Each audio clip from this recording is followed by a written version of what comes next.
Halo Sobat Cuan Nusantara, ketemu lagi dengan kita Jaring Usaha Channel yang akan membahas seputar bisnis, usaha, money management hingga investasi. Kali ini kita berada di Parijatah Kulon, Parijatah Wetan. Kita akan membongkar dan mereview usaha di bidang pertanian lagi, yaitu pembibitan bedeng cabai. Oke, apabila suka dengan video ini silahkan klik like, komen di bawah, lalu subscribe di channel kita Jaring Usaha.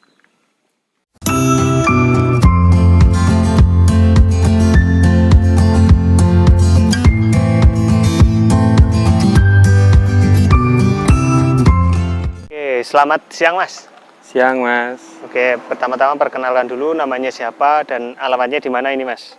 Nama saya Angga dari Parijatah Wetan. Iya. Nama usaha Agromakmur. Oh, usahanya namanya Agromakmur. Ya.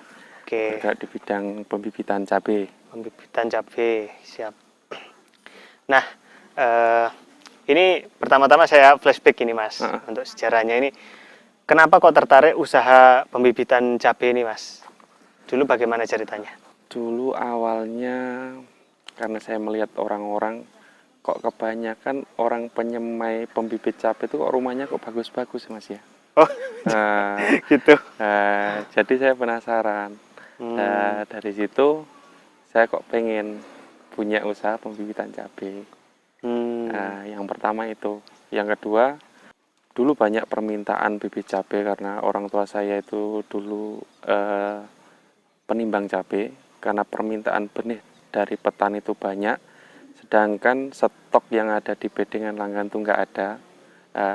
Maka dari itu saya berpikiran, kalau seperti ini kenapa saya nggak punya bedengan sendiri yang bisa mengcover kebutuhan petani. Oh gitu. Dari situ. Katanya dulu sempat kerja di bank lalu resign ya Mas? Apakah benar seperti itu Mas? Iya Mas, dulu sempat kerja di bank, ya bank swasta selama 2 tahun. Setelah itu resign, habis itu ya belajar jadi petani sebenarnya Mas. Nah, jadi petani cuma bukan di pembibitan, tapi pertanian di sawah, petani cabai. Iya. Ini kan apa ya? Nggak semua orang mau memutuskan seperti itu Mas. Nah, dulu kok bisa mantep itu emang dari mana Mas? Motivasi dari mana tuh? Yes, nggak tahu ya Mas ya. Ya pengen usaha sendiri lah. Karena apa ya, kalau kita ikut orang sampai kapanpun ya segitu-gitu aja. Karena saya pengen merubah, ya katakanlah merubah nasib lah. Pengen, ya namanya orang itu kan setiap orang pengen kayak punya segalanya lah Mas ya. Nah itu kan manusiawi kan Mas ya. Pengen punya ini, pengen punya ini. Nah kalau misal saya hanya ikut orang, kapan saya bisa punya? Nah jadi saya berpikiran gimana caranya saya bisa mendapatkan itu semua dengan cara yang lebih cepat. Otomatis kan saya harus usaha. Lah gimana caranya kalau misal saya punya usaha itu punya penghasilan besar, berarti saya harus lebih fokus kan Mas. Oke. Nah kita masuk ke produknya ini Mas. Nah untuk pembedengan ini ada berapa tempat Mas usaha jenengan ini Mas? Sekarang ada 5 tempat Mas. 5 tempat dengan kapasitas bibit 2,5 juta. 2,5 juta. Wah, itu teman-teman. Oke. Nah, dulu langsung banyak gitu apa satu-satu, Mas? Itu dulu pertama, Mas. Awalnya dulu ya ini. 1 2 3 4 5 6 7 ini. Awal mulanya seperti itu. Awal mulanya itu pun 7 itu pun nggak langsung terisi semua, karena saya juga modal sendiri kan, modal dari nol. Awalnya cuma ngisi 2 pondok dulu cabai besar. Nah, setelah itu isi lagi 2 pondok cabai kecil. Nah, dari situ kita dapat hasilnya itu ya kita simpan buat ngisi yang selanjutnya. Oh gitu. Jadi memang bertahap ya Mas? Bertahap. Jadi proses yang ini pun satu lokasi ini pun sampai 3 kali. Oh gitu. 3 kali. Ini teman-teman. Karena modal yang seadanya juga kan. Ya, ya, ya. Oke, oke. Nah, Mas, untuk cabenya yang di sini, ini khusus pembibitan cabai aja atau ada yang lain, Mas? Kalau saya yang paling utama cabai besar. Cabai Cabai besar. besar, cabai kecil. Hmm. Terkadang juga ada tomat. Kalau untuk sayuran yang lain itu tergantung dari pesanan. Karena awal langgan saya itu rata-rata itu kan pedagang cabai. Makanya iya. saya banyak stoknya itu benih cabai. Oh, Bukan yang lain. oke, oke, oke. Oke, Mas, mungkin kita masuk ke ini ya, ke situ, kita jalan-jalan ke situ. Dan untuk pertama-tama biasanya itu untuk pembibitannya itu bagaimana, Mas? Kalau untuk pembibitan tuh kita awal mula kita siapkan media, Mas. Dari media ini ya. Medianya seperti ini. Ini medianya itu dari kokopit. Ini kokopit. Ini bahan-bahannya seperti ini. Nanti lanjut proses untuk namanya kalau saya nyebut itu kan bedeng, Mas. Bedeng kayak itu, kayak orang-orang itu kan. Ini ya. Seperti mbak-mbak ini. Iya, proses penyemaian. Penyemaian seperti ini. Itu untuk penyemaian cabai kecil jenis ori 212. Cabai kecil. Itu nanti setelah proses semai itu nanti langsung dibiarkan, nanti ditutup, Mas, selama 7 hari. Nanti setelah 7 hari itu nanti sudah proses berkecambah, dibuka, nanti langsung seperti ini, Mas. Langsung seperti ini ya. Itu proses selanjutnya. Jadi tanpa disiram ya, Mas ya? Disiram juga. Siram setiap hari. Setiap pagi siram. Penyiraman sehari cuma sekali, Mas? 1 hari sekali. Kalau panasnya terlalu panas, ya kalau kering disiram lagi. Hanya yang kering saja, nggak semuanya. Karena kalau terlalu basah itu nanti bisa ini nanti bisa mati. Oke. Kalau bahasanya itu rebah semai. Oke. Nah, ini sekali nyemai gini, Mas ya? Ya. Itu apakah 100% jadi? 100% tumbuh atau ada beberapa yang... Nggak bisa kalau 100%. Oh, gitu. Iya, kemungkinan tumbuhnya itu di angka 80%. 80%. Jadi yang nggak tumbuh itu resikonya penyemai seperti ini, Mas. Seperti ini ya, Mas ya? Ya. Oke, mungkin kita ke sini ya, Mas ya? Ya, bisa. Itu bibit umur 7 hari. Itu berarti sekarang posisinya umur 12. Oh, 12 ini 11 hari. Ya? 11 hari ya.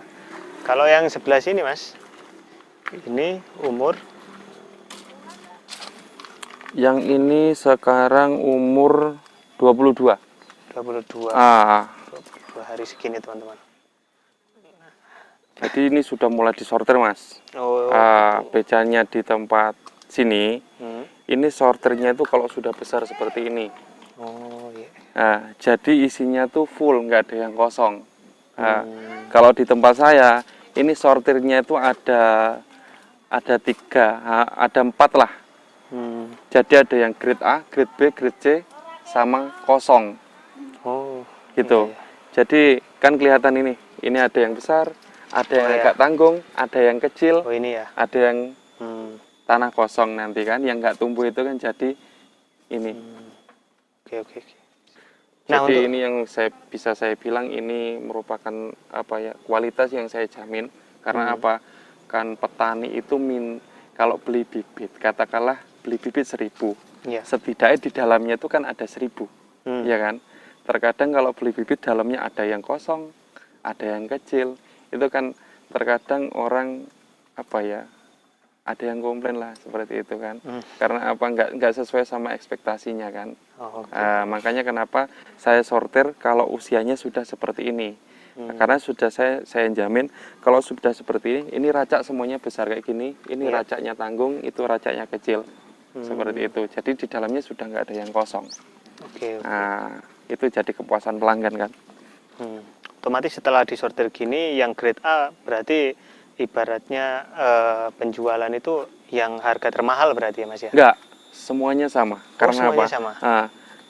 Kalau nggak disortir, otomatis di dalamnya tuh karena telat tumbuh, itu kalau sudah tertutup sama yang tinggi, dia kan nggak mau ke atas. Oh, Nah, gitu. jadi kenapa saya sortir, itu nanti yang grade B, itu nanti kalau sudah posisi grade A ini sudah siap tanam, yang B juga sudah siap tanam. Oh. Karena dia sama ratanya kan, dia tingginya bisa sama-sama yang A. Jadi faktor itu ya. Nah, dan yang C nanti, kalau yang grade A, grade B-nya sudah siap tanam, sudah grade, yang C itu kita sortir lagi. Karena di dalamnya masih ada yang kecil. Oh, Gitu. untuk cari yang D itu. Jadi ya. Oke. Nah, untuk perawatannya sendiri Mas, apakah hanya penyiraman saja atau dikasih pupuk Kalau tertentu atau bagaimana? kalau kita siram tiap hari harus siram. Nah, kalau untuk penyemprotannya kita aplikasinya 10001. Jadi katakanlah sekarang hari Sabtu. Iya. Nah, Sabtu ini spray, Minggu Senin kosong. Jadi Selasa kita semprot lagi. Gitu. Nah, beda kasus kalau semisal posisinya hujan kayak gini. Kalau setiap hari hujan, setiap hari harus disemprot. Setiap hari harus semprot. Ya. Oh ya, untuk ciri-ciri bibit yang super sehat dan baik itu seperti apa, Mas?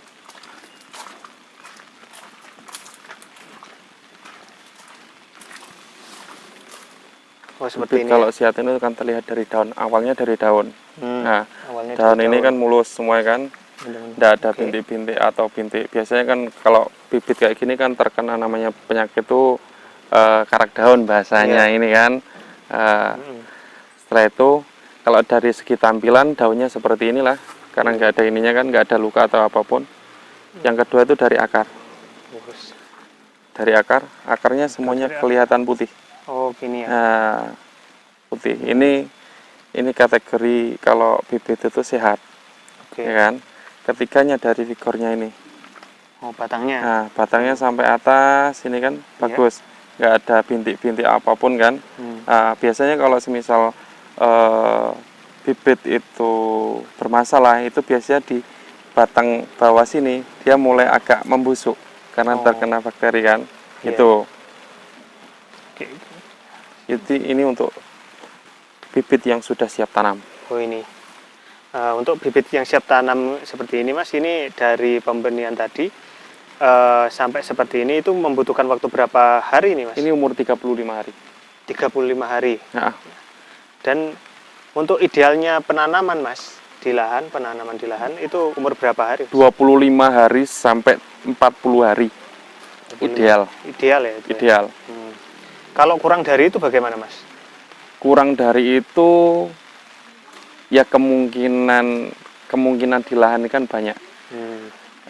Terkadang kalau cuacanya panas, kalau bibit itu terlalu muda, itu gampang mati karena kering terus. Ini kena matahari kan. Kalau lebih dari itu, Mas, juga pertumbuhan ya terhambat ya, Mas? Ya kalau terlalu tua untuk pertumbuhan di lahan juga kurang bagus, kurang maksimal. Nah, untuk di sini sendiri, Mas, itu menjualnya per satu bibit ini atau satu set ini, Mas, atau bagaimana, Mas? Kita hitungannya per biji. Oh, per biji. Kita per biji. Per biji kan katakanlah dalam satu kotak. Orang-orang tuh belinya tuh bukan sebenarnya bukan berapa ratus ribu, bukan. Dia belinya katakanlah untuk tanaman 1/4 hektar dia butuhnya 5.000, berarti dia belinya bibit 5.000. Oh, gitu. Nah, untuk harganya setiap varietas juga beda-beda. Nggak semuanya sama, nggak. Jadi setiap varietas itu harganya beda-beda. Harganya berbeda. Ini saya lihat memakai naungannya memakai plastik UV, Mas. Plastik UV. Plastik UV sama Plastik UV di atasnya dikasih paranet untuk pelindung dari panas. Jadi kalau bibit itu kalau masih kecil harus dilindungi sama paranet. Karena dia belum terlalu kuat terkena sinar matahari langsung. Kena sinar matahari langsung. Nah, kalau terkena air hujan, Mas? Terkena air hujan juga bermasalah, Mas, sebenarnya. Bermasalah Mas. ya? Makanya kok semuanya pakai greenhouse, mini greenhouse lah. Kalau terkena hujan biasanya kan terkena jamur, Mas. Nah, kalau di pembibitan seperti ini, Mas, ini biasanya penyakit yang menyertai itu ada nggak, Mas? Ada ulat, Hmm. terus penyakit trip juga ada, tungau ada, terus terkadang juga ada keong.